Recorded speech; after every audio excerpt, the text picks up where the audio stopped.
Breaking news చూస్తున్నాం. Meerpet murder పోలీసులకు సవాల్గా మారింది. గురుమూర్తి భార్యను చంపి ఆనవాళ్లు దొరకకుండా చేశారు. అయితే విచారణలో నేరాన్ని అంగీకరించిన కిరాతకుడు పోలీసులను ముప్పు తిప్పలు పెడుతున్నాడు. భార్యను కత్తితో రంపంతో ముక్కలుగా చేశానని పోలీసు విచారణలో గురుమూర్తి వెల్లడించారు.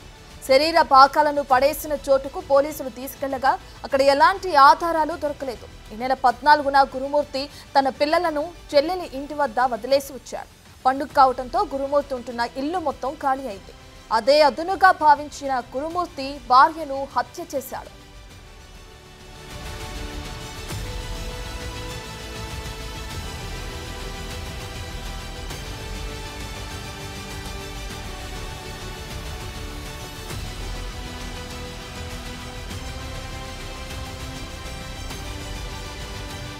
ఎవరు ఉన్నారు ఏంటి ఆ ఫ్యామిలీ దగ్గర కూడా మేము వెళ్తాము, వెళ్ళి కూడా ఆ ఫ్యామిలీని కూడా సందర్శిస్తాం. మళ్ళీ అక్కడ ఏంటి ఏం జరిగిందని కూడా మేము తెలుసుకొని మళ్ళీ మాట్లాడతాం. ఇంకెళ్ళలే మేము ఇప్పుడే ఇంత దారుణంగా చంపాడన్న విషయం తెలిసి దాదాపు 24 గంటలు కావస్తుంది. అటు మీడియాకు సమాచారం ఇవ్వట్లేదు.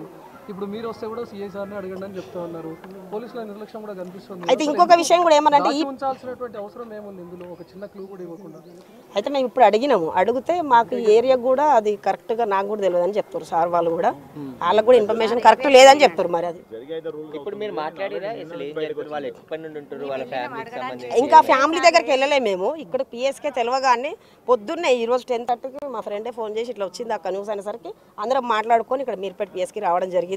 వచ్చినాక మేము అదే సార్ నాడు కలుద్దామని వస్తే సిఐ సార్ లేడు. ఫ్యామిలీ ఎక్కడ ఉన్నారంటే ఏమైనా చెప్తారు? ఆ ఫ్యామిలీ కూడా ఎక్కడ అన్నది కూడా సార్కు తెలియదంట, ఎస్ఐ సార్ తెలియదంట, తెలియదని చెప్పేసి. అయితే మహిళా సంఘ నాయకురాలు కూడా ఇక్కడికి రావడం జరిగింది పెద్ద ఎత్తున. చాలామంది ఎందుకంటే ఇన్సిడెంట్ జరిగింది అత్యంత దారుణంగా మహిళని హత్య చేశారని చెప్పేసి కూడా చెప్తున్నారు. కాబట్టి దానికి సంబంధించి కేసు డీటెయిల్స్ తెలుసుకొని ఇక్కడ మాట్లాడడానికి వచ్చారు కొంతమంది. మరికొంతమంది చెప్పండి అమ్మా, అసలు ఏం అడిగారు, మీరు ఏం జరిగింది? లోపలికి వెళ్ళాము. వెళ్ళి సార్ మరి ఏంటి సార్ మరి పండగ ముందు రోజు నుంచి అని అంటున్నారు కదా, పండగ ముందు రోజు నుంచి అయితే మరి ఇప్పటి వరకు పరిధిలోకి ఎందుకు రాలేదు, మరి దీన్ని ఎఫ్ఐఆర్ చేశారా అని అడిగినాము. ఇంకా మిస్సింగ్ కేసు కిందే డీల్ చేస్తున్నాము, మిస్సింగ్ కేసు కిందే ఉంది, ఇంకా ఎస్ఐ గారు రాలేరు, ఆయన వచ్చిన తర్వాత పూర్తి వివరాలు చెప్తారు అని చెప్పేసి చెప్పారనమాట. అది అంటే మహిళా సంఘాల తరఫున మీరేం డిమాండ్ చేశారు? అత్యంత దారుణంగా హత్య చేశారు, హత్య చేసిన తర్వాత ముక్కలుగా నరికేసి తర్వాత కుక్కర్లో ఉడికించి చంపారని చెప్పేసి కూడా పోలీసుల ముందు విచారణ వెల్లడైంది అంటున్నారు. దీనికి సంబంధించి మీరేం చెప్తారు?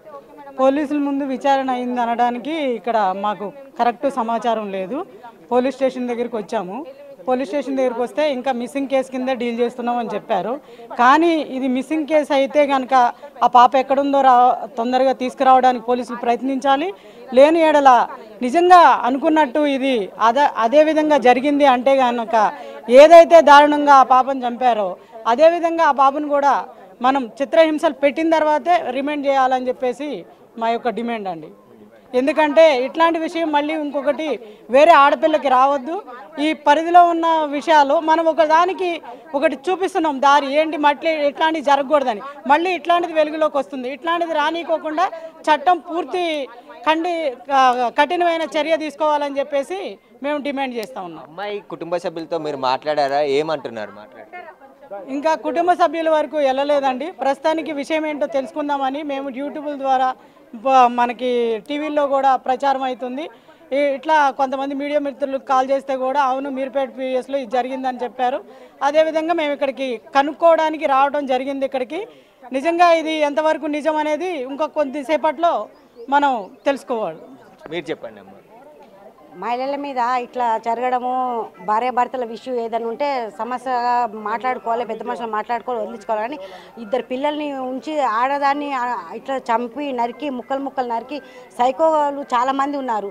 వాళ్ళ మీద కఠిన చర్యలు తీసుకొని ప్రభుత్వం వాడిని తక్షణమే కూర్చోబెట్టి మేపకుండా, జైలుకు పంపి మేపకుండా తక్షణ చర్యలు తీసుకొని ఇమీడియట్గా వాడిని చంపేస్తే ఇంకొకటి కూడా భయం అనేది పుట్టించే విధంగా చేయాలి ప్రభుత్వం అని కోరుకుంటున్నాం మహిళా సంఘాల నుంచి. అక్కడ ఏరియాలో ఎవరితో మాట్లాడారా? ఏం చెప్తున్నారు? అసలు అక్కడికి వెళ్ళలే, మాకు ఇప్పుడే తెలిసింది. తెలియగానే ఇక్కడికి వచ్చాము. ఇక్కడ కనుక్కొని అక్కడికి వెళ్దామని ఇక్కడికి వచ్చాము. మహిళా సంఘాలు అందరము సహకరిస్తాం, మాట్లాడతాము. ఎక్కడ ఏం జరిగినా మా సంఘాలు మాత్రం ముందుంటే కఠిన చర్యలు మాత్రం తీసుకుంటున్నాం. మీరు చెప్పండి అమ్మా, అసలు ఎట్లా చూసారు ఈ ఘటన? ఇంత దారుణంగా భార్యనే కట్టుకున్న భార్యను చంపడం ఏంది? నైట్ ఇది మాకు న్యూస్ ద్వారా తెలిసిందండి. తెలియగానే మార్నింగ్ మేమందరం కలిసి మాట్లాడుకున్నాము. ఇప్పుడు జస్ట్ హాఫ్ అన్ అవర్ ముందే ఇక్కడ వచ్చాము, మన పిఎస్కి వచ్చాము. వచ్చి మన సీఏ గారితో మాట్లాడదాం వెళ్ళాం. లేదు సీఏ సార్ ఎస్ఐ సార్ మాట్లాడారు. సార్ ఏమంటున్నారంటే అమ్మ ఇంకా నాకు ఇంకా క్లారిఫైగా తెలియదు, అలా ఇంకా అది మా పరిధిలో వస్తుందో రాదో ఇంకా తెలియదు, ఇప్పుడు ఎక్కడ జరిగిందో సంఘటన అది మా పరిధికి వస్తుందో రాదో తెలియదు, కాబట్టి సీఏ సార్ వస్తారు, వచ్చినాక మీరు మాట్లాడండి అమ్మా అని చెప్పారు. కాబట్టి మేము ఒకటి చెప్తున్నామండి, ఇలాంటి ఎన్నో జరుగుతున్నాయి, మీ మీడియా వస్తుంది చూపిస్తారు లైవ్లో, ఒక 4 రోజులు మీ రేటింగ్స్ మీకు వస్తే అన్నీ జరుగుతుంది. ఇట్లానే అన్యాయం జరిగినప్పుడు అప్పటికప్పుడు స్పాట్ కఠిన చర్య తీసుకుంటే ఇలాంటివి జరగవండి. అంటే ఏం చర్యలు తీసుకోమంటారు? ఎలాంటి చర్య లేదండి. నేను అనేది ఏంటంటే, సరే ఆ అమ్మాయి ఏదైనా తప్పు చేసిందా, చేసి ఉంటే ఆ తల్లిదండ్రులను పిలిపించి మళ్ళీ ఎందుకు ఇలా జరిగిందని వదిలిపెట్టేసి ఉండే, అంతేగాని ఇంత కఠినంగా అమ్మాయిని నరికి చంపేసిందంటే మనకి ఎంత కసి ఉంటే ఆ అమ్మాయిని నరికింది కదా. కాకపోతే తప్పే అండి, అతను మాత్రం చాలా తప్పు ఉంది. మేము ఏమంటున్నాం అంటే ఆ అమ్మాయికి ఎలా జరిగిందో అలాగే అతను కూడా అలాగే జరగాలి, అలాగే అతను అలాంటి శిక్షణ ఇవ్వాలి, ఇస్తేనే అప్పుడే మగవానికి అని వస్తాయి. సరే అక్కడ ఏదైనా తప్పు జరిగింది అనుకోండి, కూర్చోబెట్టి మాట్లాడడం మంచి పద్ధతి అండి. అంటే ఇలా కఠినంగా మొత్తం మనం ఏ కాలంలో కలికాలంలో ఉన్నట్టుంది మనది పరిస్థితి. దారుణంగా హత్య చేయడం ఏంటంటే, ఒక మటన్ కత్తితో నరికి చంపడం అనేది చాలా ఘోరం అండి. అతనికి ఎంత పెద్ద గుండె ఉండాలా, మనకు చిన్న దెబ్బ తాకితేనే మనం ఒక పిల్లలకి మనం ఇప్పుడు కొట్టినప్పుడు ఒక మరక వస్తే చూస్తేనే బాధపడేటోళ్ళము, అలాంటి వాడు నరికి చంపేసిండు అంటే వాడు ఎంత కఠినంగా ఉండాలా, వాడు ఎంత సైకో ఉండాలా. కాబట్టి కఠిన చర్య తీసుకోవాలండి. మేము ఒకటే కోరుకుంటున్నామండి, ఆ అమ్మాయికి న్యాయం జరగాలని కోరుకుంటున్నామండి. అయితే మహిళను ఎస్ఐ గారితో మాట్లాడితే సీఐ గారు ఎంక్వైరీకి పోయిండు, వచ్చినాక మేము చెప్తాం, మాకు కూడా క్లియర్గా తెలియదు, వచ్చినాక చెప్తాం అన్నట్టు మేము కూడా అక్కడికి వెళ్ళి ఇప్పుడు కనుక్కునే ప్రయత్నం చేస్తాం.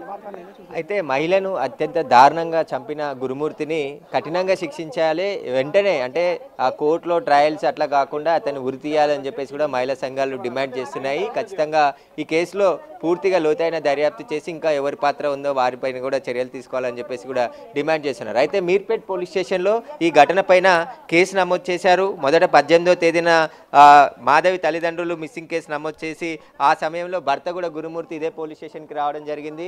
తన భార్య కనిపించట్లేదు, ఇంట్లో గొడవ పెట్టుకున్న తర్వాత బయటికి వెళ్ళిందని చెప్పేసి కూడా వాళ్ళు చెప్తున్నారు. కాబట్టి దీనికి సంబంధించి ఇప్పుడు గురుమూర్తి కీలకమైన సమాచారాన్ని పోలీసులు రాబట్టినట్టు తెలుస్తుంది.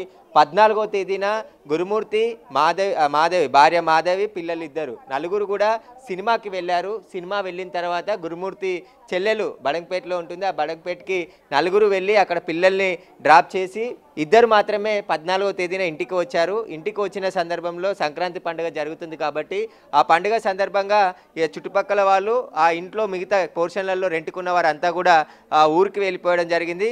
అదే అదునుగా ఇద్దరి మధ్య గొడవ జరిగింది. ఆ గొడవలో భార్యని గట్టిగా కొట్టడంతో అతను కింద పడిపోవడంతో తలకి గాయమై చనిపోయింది. ఆ తర్వాత మృతదేహాన్ని తప్పించేసి మిస్సింగ్గా చెప్పాలనే ప్రయత్నం చేశాడని చెప్పేసి కూడా ప్రాథమికంగా గుర్తించినట్టు తెలుస్తుంది. అందులో భాగంగానే కత్తితో ముక్కలుగా నరికేసి ఆ తర్వాత విడిభాగాలన్నిటిని కూడా కుక్కర్లో ఉడికించి ఒక్కొక్క రోజు కొన్ని ముక్కల్ని తీసుకెళ్లి పడేసినట్టుగా పోలీసుల దర్యాప్తులో తేలింది. ప్రస్తుతం గురుమూర్తి పోలీసుల అదుపులో ఉన్నాడు, ఆయనని విచారిస్తున్నారు. ఈ కేసులో అనేక విషయాలు ఇంకా సేకరించాల్సి ఉంటుంది కాబట్టి పోలీసులు అధికారికంగా ఇప్పటి వరకు ఎలాంటి వివరాలు వెల్లడించలేదు. మిస్సింగ్ కేసు మాత్రం నమోదు చేసి దర్యాప్తు చేస్తున్నాం. బాడీకి సంబంధించిన పూర్తి వివరాలు అంటే ఏదైనా ఒక పార్ట్ దొరికితే ఆమె చనిపోయిందని చెప్పేసి కూడా డిక్లేర్ చేస్తామని చెప్పేసి పోలీసులు చెప్తున్నారు. కాబట్టి ఇప్పటి వరకు ఆమె మృతదేహానికి సంబంధించి ఎలాంటి ఆనవాళ్ళు మాకు ఇంకా లభించలేదు కాబట్టి ప్రస్తుతం కేసు దర్యాప్తు జరుగుతుంది. ఇతను ఎక్కడెక్కడ ఆ పార్ట్స్ పడేశానని చెప్తున్నాడో ఆ చోటికి తీసుకెళ్లి గాలింపు చర్యలు చేపడుతున్నారు. ఏదైనా ఒక క్లూ దొరికితే ఖచ్చితంగా ఈ కేసు కొలిక్కి వచ్చే అవకాశం ఉందని చెప్తున్నారు. కానీ ఖచ్చితంగా భర్త ఎవరైతే గురుమూర్తి భార్యను అత్యంత కిరాతకంగా హత్య చేసినట్టు కుటుంబ సభ్యులు అనుమానిస్తున్నారు. ఖచ్చితంగా ఆయన చెప్తున్నాడు కూడా పోలీసుల దర్యాప్తులో నేను భార్యని హత్య చేసేసానని చెప్పేసి చెప్పడం, స్టవ్లో కుక్కర్లో ఉడికించానని చెప్పేసి కూడా తర్వాత పోలీసుల ముందు చెప్పినట్టుగా తెలుస్తుంది. దానికి సంబంధించే పోలీసులు క్లూస్ రాబట్టేందుకు ప్రయత్నం చేస్తున్నారు. ఎందుకంటే ఇప్పటికే ఈ కేసులో అనేక సీసీ ఫుటేజ్తో పాటు కొన్ని ఆధారాలు సేకరించడం జరిగింది. అన్ని కోణాల్లో దర్యాప్తు చేస్తున్నామని చెప్పేసి పోలీసులు చెప్తున్నారు. గురుమూర్తి 15నే మాధవిని హత్య చేసి ఆ తర్వాత ముక్కలుగా కట్ చేసి 2 రోజులు, ఎందుకంటే 16, 17వ తేదీ వరకు కూడా మాధవి కుటుంబ సభ్యులకు ఎలాంటి విషయం చెప్పలేదు. పిల్లలు అక్కడే ఉన్నారు కాబట్టి వాళ్ళు ఫోన్ కలవకపోవడం, మాధవి కనిపించకపోవడంతో ఇంటికి వచ్చి చెప్తే అప్పుడు మాధవి తనతో గొడవ పెట్టుకొని బయటికి వెళ్ళిందని చెప్పేసి అత్త వాళ్ళతోనే వచ్చి ఇక్కడ ఇదే పోలీస్ స్టేషన్లో ఫిర్యాదు చేయడం జరిగింది. అతను ఏది తెలియనట్టుగానే ఉన్నాడు. కానీ పోలీసులు తమదైన శైలిలో విచారించడంతో ఈ విషయాలన్నీ బయటికి పడడం జరిగింది. ప్రస్తుతం ఈ ఘటనతో మీర్పేట ఏరియా అంతా కూడా ఒక్కసారిగా షాక్ ఆందోళనకు గురయ్యారు. ఎందుకంటే ఒక భార్యని, ఇద్దరు పిల్లలు ఉన్నారు, ఎంతో అన్యోన్యంగా జీవిస్తున్నారు. కానీ ఇలాంటి ఘటన జరగడంతో ఒక్కసారిగా షాకు గురయ్యి చుట్టుపక్కల ఉన్న వాళ్ళు కూడా ఇల్లు ఖాళీ చేసి తాళాలు వేసేసి వెళ్ళిపోవడం జరిగింది. అక్కడ ఉన్నవారు కూడా ఎవరు మాట్లాడడానికి ముందుకు రావడం లేదు. ఖచ్చితంగా దీనిపైన కఠినంగా వ్యవహరించాలని మహిళా సంఘాలు కూడా డిమాండ్ చేస్తున్నాయి. Right, thank you Suresh. Right, ఇక మీర్పేట్లో ఇప్పటికే భార్యని అతి కిరాతకంగా హత్య చేశాడు గురుమూర్తి అనే వ్యక్తి.